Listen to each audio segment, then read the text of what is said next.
Is this top free agent set to sign for AEW? And there was a huge return on AEW Dynamite. But first, Kenny Omega made his return to AEW last night after finally resolving the visa issues that have kept him off of television for the past few weeks, with his last appearance coming on January 11th, where he won the AEW Trios titles alongside the Young Bucks. According to the Wrestling Observer, Omega's clearance has paved the way for a planned match between the Elite and Top Flight and AR Fox for the Trios Championships, which has been in the planning stages for weeks, but AEW was not able to announce the date. Whilst that's the plan for the coming weeks, the Elite will first take on Ethan Page, Isaiah Cassidy and Matt Hardy, which was taped last night, with the match set to air this Friday night on Rampage with the titles on the line. And before we continue the video, be sure to check out the Wrestle Planet Gaming channel, which I'm starting to upload more content to as we head towards WWE 2K23 and AEW Fight Forever. If you fancy doing me a favor, make sure you go and subscribe and help me get to 1,000 subs, which will help towards getting the channel monetized, which is obviously pretty useful going forward. And why not check out the latest video there where I predict the wrestlers that will be removed from WWE 2K23 that were in 2K22.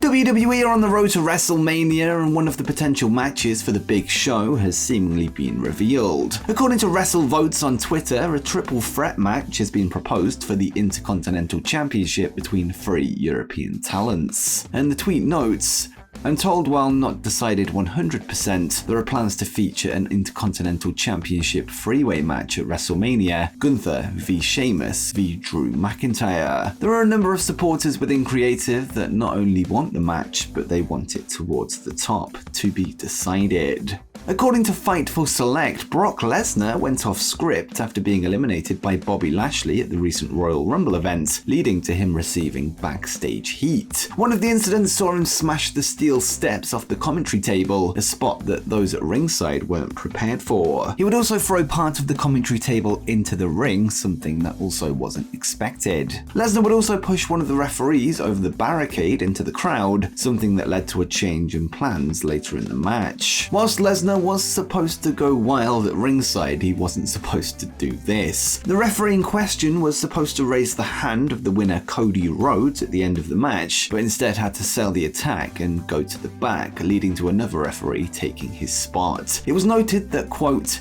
heat is a relative term for Brock Lesnar. He's not going to get in trouble. He's certainly not going to be fired like Crime Time was. It's a new regime, new rules, and I'm not sure anyone involved was mad or not, but some people backstage were. All Elite Wrestling this week announced that they are officially entering the house show business, with them running events on select weekends in markets across the United States, with the first ever AEW house show set for March 18th, 2023 in Troy, Ohio. The move will not only allow for more fans to attend AEW shows, but it gives the roster more opportunities to step inside the ring beyond the limited weekly television schedule, which could be key to some of the younger talent's development. According to Bloomberg, a fourth known lawsuit has been filed in relation to Vince McMahon's return as chairman of WWE. Whilst the other three are directed at McMahon as an individual, this latest suit is aimed at WWE as a company, and WWE investor Dennis Palcon is hoping to bar McMahon from the board of directors, and the report notes,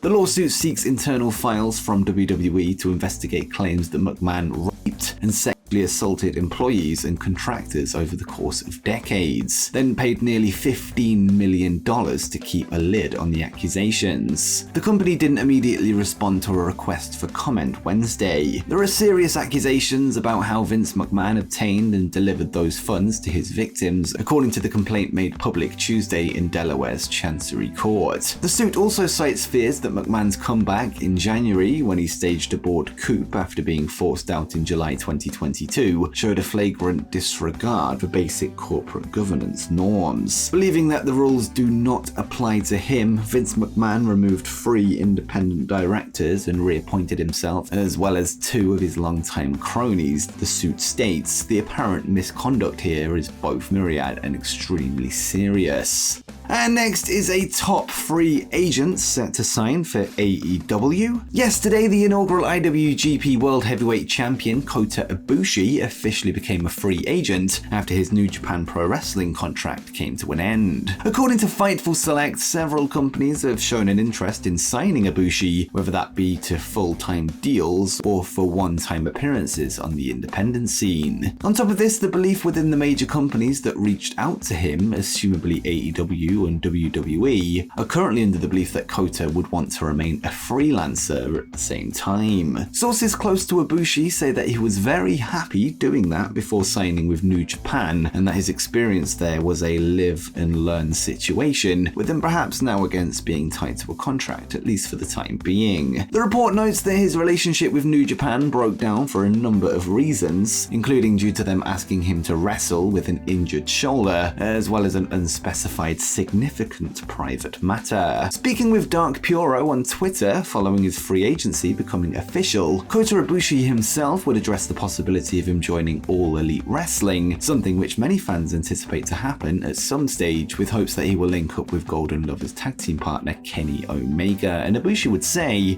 "About money, I think it's very much unnecessary, but for me, the things I care about and what's necessary for me are more important, so I don't want to be in a match without meaning. There aren't a lot of matches without meaning, but I think I'll show up in places in the future that truly and fully understand me. A lot of my best friends are in AEW, my younger peers in Japan are also growing up there. Nonetheless, I don't think of going to AEW immediately. I want to have a school in Japan. Once that's been worked out, I think I'll talk with AEW." For now, Ibushi has been announced for 2 post-New Japan appearances for Game Changer Wrestling over WrestleMania weekend, with there likely being more announcements to come with other promotions in the coming weeks as he builds his schedule.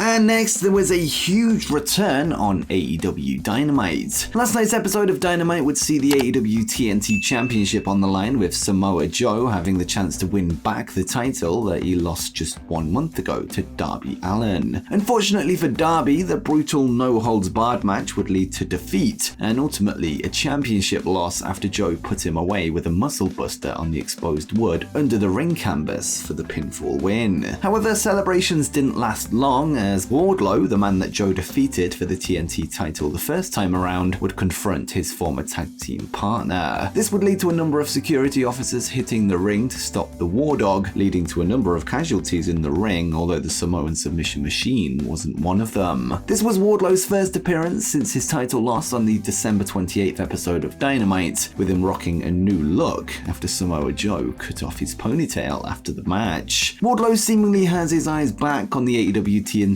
Championship and maybe even the ROH Television Championship, another title that the King of Television holds. And before you go, make sure you check out my prediction for every superstar removed from WWE 2K23.